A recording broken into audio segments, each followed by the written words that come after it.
2013, journée internationale de la francophonie en Côte d'Ivoire. Plusieurs activités ont été entreprises pour la célébration. Enseignement supérieur en Côte d'Ivoire, des diplômes de 16 établissements privés ont été homologués. En République démocratique du Congo, le peuple est satisfait après la reddition du chef rebelle Bosco Ntaganda.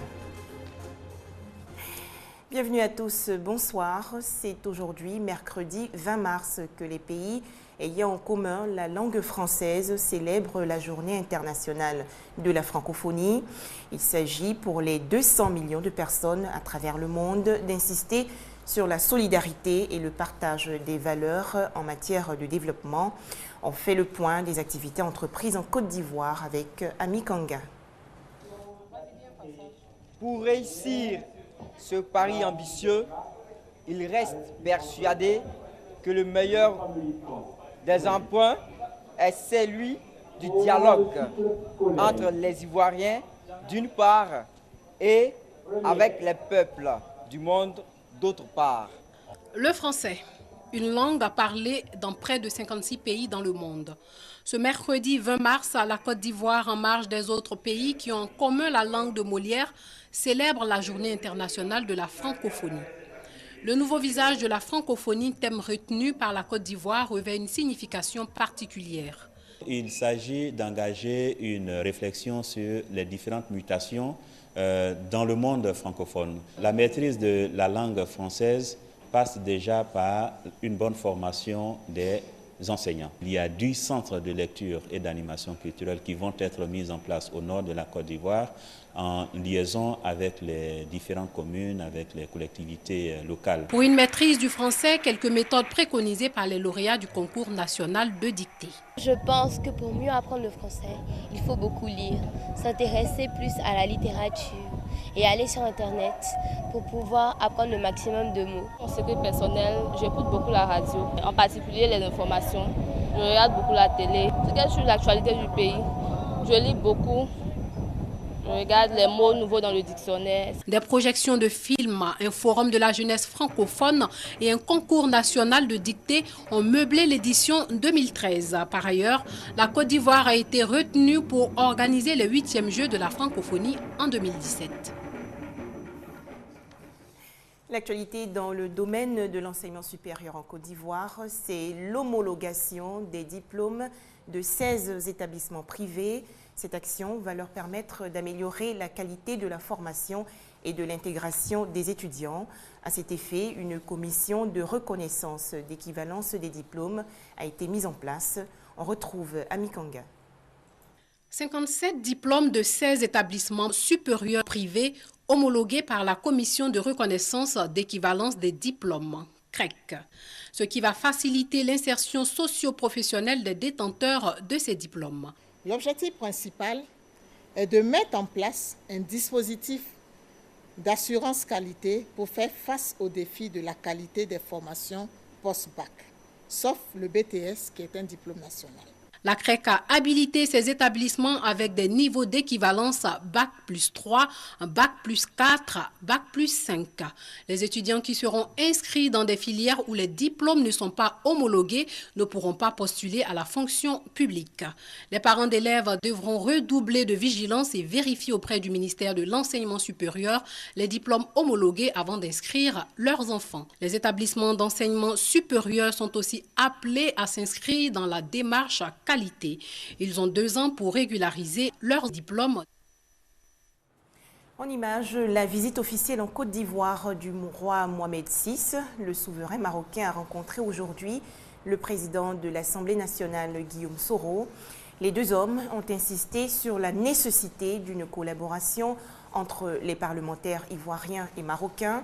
Leurs échanges ont porté également sur d'autres chantiers, notamment les volets sécuritaires et économiques. Direction à présent le nord-ouest de la Côte d'Ivoire, plus précisément dans la région du Bafing, où la journée internationale de la femme sera officiellement célébrée demain, jeudi 21 mars. Cette célébration invite les femmes à s'investir dans le processus de réconciliation nationale. À cet effet, nous recevrons sur ce plateau une femme ingénieure en bâtiment et urbanisme. Mais avant, suivons ensemble le reportage de Michel Mambo. Demain, la Côte d'Ivoire célèbre la Journée internationale de la femme. La ville de Touba choisie pour abriter la cérémonie officielle. À l'occasion de cette célébration, hommage sera rendu à la femme, celle-là même qui depuis des siècles continue de se battre pour son intégration totale dans la société. Analphabétisme, pauvreté étant toujours réservés au sexe féminin. Ajoutez à ces mots la rareté des femmes dans les instances de décision, des inégalités qui conduisent parfois au découragement. Malgré tout, des femmes essaient d'aller de l'avant et font le bonheur des hommes. L'exemple ici du directeur du BNET, Bureau national d'études techniques et de développement. Il y a de plus en plus de dames qui optent pour nos métiers et elles se montrent relativement compétentes. Et sur le terrain, nous sommes très heureux, nous, au niveau du BNET, d'enregistrer un nombre important de dames qui ont choisi les métiers du bâtiment et des travaux publics et qui sont aussi compétentes que les hommes sur le terrain. Nombreuses sont les femmes qui font des métiers longtemps considérés comme l'affaire des hommes. C'est le cas de Dame Diomandé, ingénieure en bâtiment et urbanisme. Mais pour convaincre les hommes de son efficacité, la tâche s'est avérée ardue. Les regards douteux, tout simplement parce que c'est une femme. Afficiata Diomandé, bonsoir. Bonsoir, madame. Alors, vous êtes ingénieure en bâtiment et urbanisme. Oui. Le reportage parle également de vous. Comment vous sentez-vous aujourd'hui après ce qu'on pourrait appeler votre traversée du désert? Je suis très satisfaite. Je suis très satisfaite. En fait, ça a été très dur. Oui. Je suis ingénieure aujourd'hui, chef de mission. J'ai pour rôle d'assurer la direction et le contrôle des travaux sur les chantiers. Je gère les chantiers jusqu'à la fin, jusqu'au produit fini des travaux. Oui. Et je veille au respect des clauses du contrat. J'ai eu à faire un certain nombre de chantiers, notamment l'IBF, le siège de l'IBF de Trècheville. Oui. Ensuite, le centre océanologique Avridi. Là, c'était un bâtiment laboratoire. J'ai fait l'aménagement de certains bureaux du ministère des institutions avec les relations avec les institutions de la République, excusez-moi. Ensuite, mes chefs ont eu confiance et ils m'ont confié certains chantiers diplomatiques tels que la construction de la salle de conférence du ministère des Affaires étrangères. Un mois après, parce que là, j'ai fini en 2009, avril 2009. En mai 2009, j'ai été affectée sur le chantier de l'hôpital général de Gagnoa, qui vient d'être inauguré récemment par le chef de l'État, le président de la République, le 4 mars dernier. Et en même temps que je fais l'hôpital général de Gagnoa, je fais en même temps la réhabilitation du bloc ministériel. Alors, selon vous, oui. Pourquoi être femme pose encore problème chez certains hommes? Ont-ils peur des femmes? Oui, sur les chantiers, les hommes sont un peu sceptiques. Au départ, moi j'ai eu ces problèmes-là. Je suis ingénieure, j'ai fait des études. Malheureusement, on ne croyait pas en moi. Mais les femmes, elles sont plus strictes. Elles sont plus rigoureuses.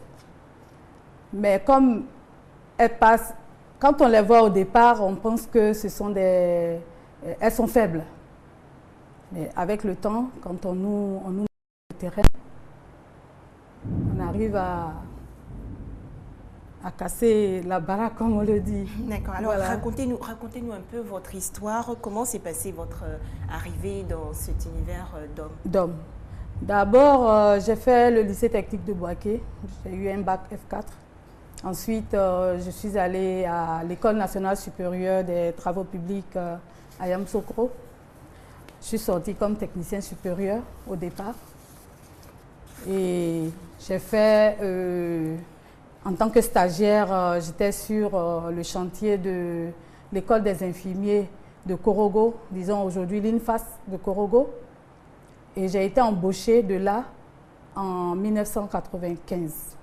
Et quand je suis arrivée, on m'a mis au bureau. Donc j'ai exercé un travail de bureau. On m'appelait même la secrétaire technique. Et après, j'ai fait 7 ans. Alors que je demandais pendant les 7 ans à partir au chantier. C'était un peu difficile, très difficile de partir au chantier. Et c'est même après une grossesse. Pendant ce temps, j'ai essayé de me former pour être ingénieur. Pendant ce temps, c'est lors même d'un congé de maternité que j'ai essayé de lutter encore en 2002, de me faire, d'aller toujours au chantier. Et mes chefs m'ont accordé cela et en juillet 2002, je suis allée sur l'AIBF où j'ai commencé mes chantiers. Alors, dernière question, avec toute cette pression sociale sur la femme, oui, peut-on dire qu'être femme est un handicap? Être femme n'est pas un handicap du tout. D'accord, pourquoi? Pas du tout, parce que nous avons toutes les capacités comme les hommes de travailler comme un homme. Nous avons les facultés d'endurance comme les hommes, les capacités intellectuelles comme les hommes. Et même étant enceinte, nous pouvons le faire quand nous le voulons. Parce que c'est ça le problème. Parce qu'au départ, la femme, elle est sous-estimée. Et quand elle se met dans sa peau de femme rejetée, elle se sous-estime. Et moi, dans ma lutte, mes chefs, ils se sont rendus compte qu'ils se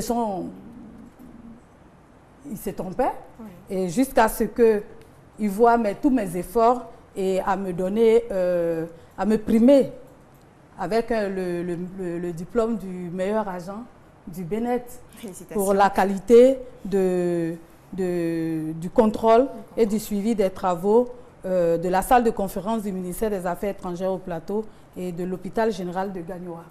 Merci beaucoup à vous, Afis Siata Diomandé, d'avoir été sur ce plateau. Je rappelle que nous vous recevions dans le cadre de la célébration officielle de la Journée internationale de la femme qui aura lieu demain dans la région du Bafing. Deux autres célébrations dans cette édition. La Journée internationale des forêts aura lieu demain, jeudi 21 mars. La célébration de la Journée mondiale de l'eau va se tenir quant à elle le vendredi 22 mars prochain. Deux événements pour sensibiliser bien sûr les populations sur la gestion rationnelle de l'eau et la protection des forêts. Le message du gouvernement ivoirien est lu ici par le ministre des Eaux et Forêts, Mathieu Babo-Daré. En plus de procurer du bois et de servir à la fabrication de papier et de médicaments pharmaceutiques, entre autres, les forêts jouent un rôle capital dans le maintien de l'équilibre de l'environnement, la préservation des ressources en eau et la réduction des effets néfastes dus au changement climatique. Et pourtant, l'homme continue de détruire la forêt.